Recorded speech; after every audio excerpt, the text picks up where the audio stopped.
সবাই তো ডাঁটা শাক বা ডাঁটার পাতা দিয়ে মাছের মাথা বা তরকারি খেয়েছেন, কিন্তু আজকে আমি একটু অন্যরকম করে ডাঁটার পাতাটা ভর্তা করব। আর কিভাবে করব সেটা আপনাদের সাথে আমি শেয়ার করছি। আশা করি ভিডিওটা মনোযোগ দিয়ে দেখবেন। তো আমি এখানে পাতাটুকু সিদ্ধ করে নিয়েছি, বেশ ভালোই নিয়েছিলাম, কিন্তু এতটুকু হবে আমি বুঝতে পারি নাই। যাই হোক, এই যেখানে আমি শুকনো মরিচটা ভেজে নিয়েছি, আর এখানে আমি পেঁয়াজ কুচি, তারপরে রসুনের কোয়া, আর এই যে কাঁচা মরিচ, শুকনো মরিচ সবগুলো একদম ভেজে নিব। আর এখানে আমি এই যে কালিজিরা সসটা ভেজে নিয়েছিলাম ভালো করে ধুয়ে। তো এখানে আমি কালিজিরা সসটা প্রথমে বাটবো। তো ভালো করে বেটে তারপরে যে পেঁয়াজ, তারপরে এই যে রসুন আর কাঁচামরিচ এগুলো আমি বেটে নিব।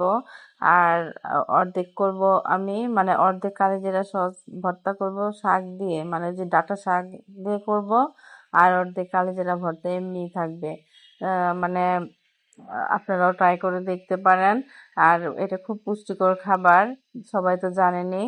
তো ভিডিওটা আশা করি পুরাটুকু দেখবেন, কেউ অবশ্যই টান দিবেন না, কারণ আপনাদের ভিডিও আমি দেখব, আপনারাও আমার ভিডিও দেখবেন। এটাই তো মানে আমরা একজন আরেকজনের পরিপূরক। তো যাই হোক, এখন আমি আমটুকু একটু ছেঁচে নিয়েছি, আর যেহেতু আমার আমটা খুব ভর্তা করে খেতে ইচ্ছে করছিল, তো আমার রেডি ভর্তা। আর যেখানে আমি পাটাতে ভাত টুক মেখে নিয়েছি, অনেক মজা হয়েছে। সবাই ভালো থাকবেন, সুস্থ থাকবেন।